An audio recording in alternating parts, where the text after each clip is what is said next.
هەر لەسەر ئەو بابەتە میوانێکی تایبەتم لەگەڵ دەبێت ئەمەوە گفتوگوی زیاتر بکەم و ڕای جیاواز بە بەردەوامی وەربگرین لەسەر ئەم هێرشە بەردەوامیانەی کە ئەکرێتە سەر ژێرخانی وزەی هەرێمی کوردستان و بە تایبەت کێڵگەی گازی کۆرمۆر و بزانین کاردانەوەکان لە چه ئاستێکدایە. بەڕێز یاریڤان سەعید مامۆستا لە زانکۆی ئەمریکی لە واشنگتن، ڕاستە و خۆ هەر لە واشنگتنەوە لەگەڵم دەبێت. دکتۆرم کاتت باش، سوپاس دەکەم کە هەم ئامادەی لەگەڵمان و هەم چاوەڕێشت کردین.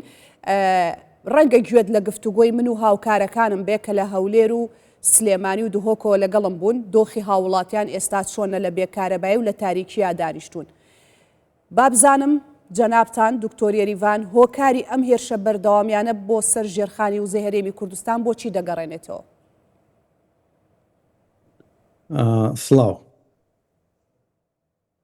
چەند هۆکارێک هەیە لە ڕاستیە بۆم هێرشە بەردەوامانە کە لە 2022 کێتە سەر کەرتی وزە لە هەرێمی کوردستانە. بە دڵنیاییەوە ئەوەی کە من ئەتوانم بیڵێم وەلی تێگەشتم بۆیە کە زیاتر بۆ دواخستن واروەها لێدانە لە کەرتی وزەی هەرێمی کوردستان، واروەها دواخستنی کەرتی ئابووری لە کوردستانە. لەبەرەوە لە بیرمان نەچێ کەرتی وزە و نەوت و گاز ئەبێتە هۆی ئەوەی کە کوردستان وەکو هەمیشەوەی تراوە لەسەر ئاستی نێودەوڵەتی حسابی جیاوازی بۆ بکرێت و گرنگی خۆی هەبێت لە ڕووی سیاسیەوە، لە ڕووی دیبلۆماسیوە و هەلەمان کادا لە ناوخۆی عێراقا کە ڕۆڵێکی زۆر گرنگ و واروەها پۆزتیڤە بێت و کاردێکی گرنگە بەدەست حکوومەتی هەرێمی کوردستانەوە بەرامبەر بە حکوومەتی عێراق، بە تایبەتی لە بڵین کێڵگەی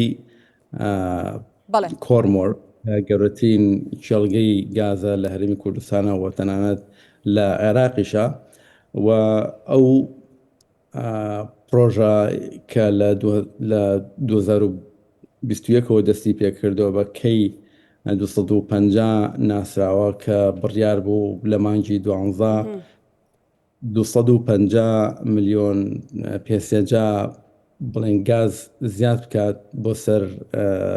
بۆ سەر ئەو بەرهەمەی کە ئێستا بەرەمی هێنێ کە نزیکەی 420 ملیۆن پێ بڵێن سێجایکەیە. ئەمە وایە کرد کە هەرێمی کوردستان بتوانێت لە ڕووی بەرهەمێنانی کارەباوە واروەها بەرهەمێنانی گازەوە پشت بەخۆ ببەستێ. دکتۆر خاڵێکت باس کرد، باسی گرنگی پێگەی هەرێمی کوردستان بوو. کاتێک هەرێمێک پێگەیەکی ئەوەندە گرێکی هەبێ لە ناوچەکە بۆ دەبێت بکرێتە ئامانج. ئەمە پرسیارە جەوهەرێکەیە.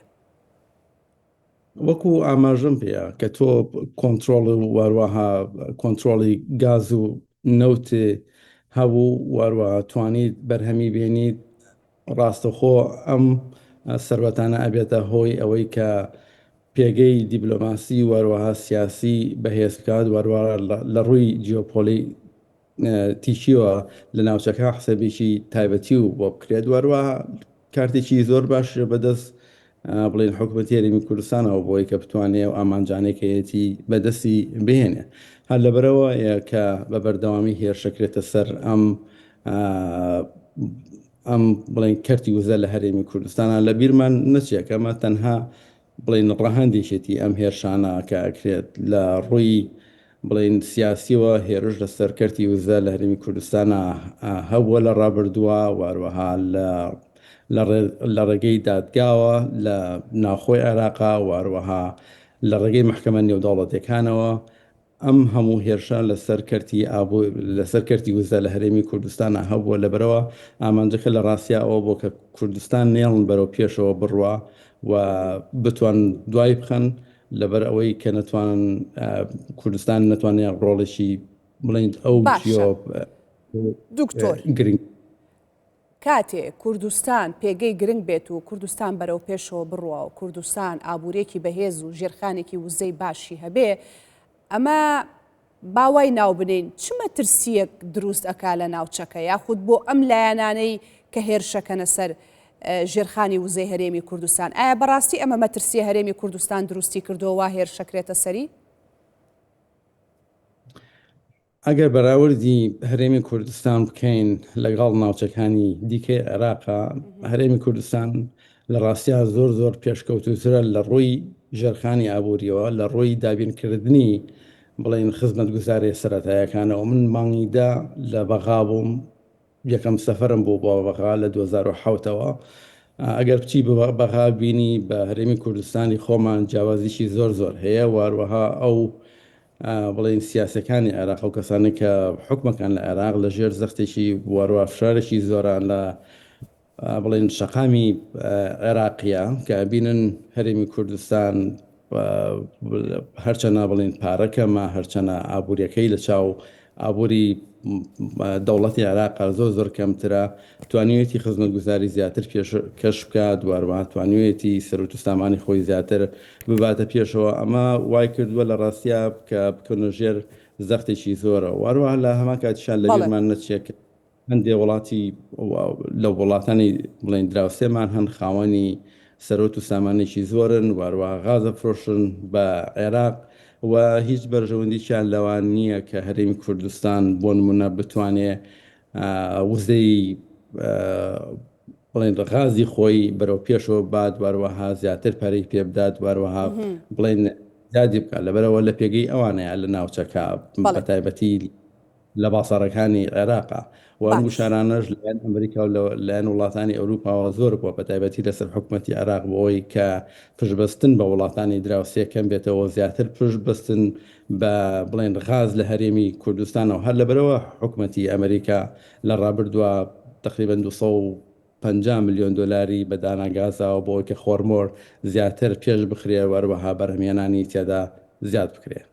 باشە دکتۆرە، گەر باسێکی کاردانەوەکان بکەین، کاردانەوە ناوخۆیەکان ئەوە زۆر دیارە و ڕوونە و ئیدانەکردنە. کاردانەوە نێودەوڵەتیەکان ئەوەی کە ئێستا هەیە ئەمریکایە، بەڕیتانیایە، فەڕەنسایەکێتی ئەوروپایە، تەنها تا ئێستا لە چوارچێوەی ئیدانەکردنەیە. ئایا پێتان وایە کاردانەوەکان بە تایبەت بۆ وڵاتانی ئەوروپا و بە تایبەتتر بۆ ئەمریکا دەبێت تەنها لە چوارچێوەی ئیدانەکردنا بێت، یاخود نەخێرەبێت چیتر هەبێ هاوکاریەکان بکرێت بە کردار؟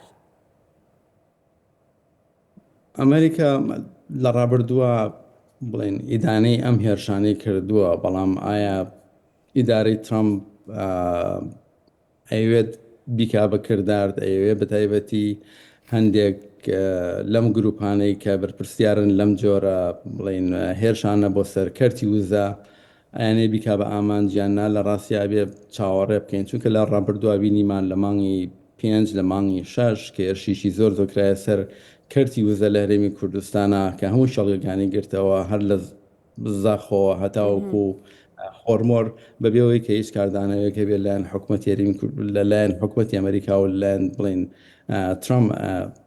ترامپەوە. ترامپ زۆر ناوێ خۆی تێوە بگلێنێ لە بڵێن جەنگەکانی ڕۆژهەڵاتی ناوەڕاستە، بەتایبەتی کە ئێستا ئەوێت بڵێن خەڵاتی ئاشتی بباتەوە، نایە وەستاکە زۆر بڵێن بشێوێنێ. بەڵام لە هەمان کاتیشا ئەگەر بەڵام ڕۆژهەڵاتێکی ناوەڕاستی ئارام بۆ سیاسەتی ئەمریکا گرنگە بەدڵنیاییەوە گرنگە، بەڵام پرسیارەکەەوەی تا چەندێک مەترسی لەسەر بەژەوەندەکانی ئەمریکا دروست دەکات.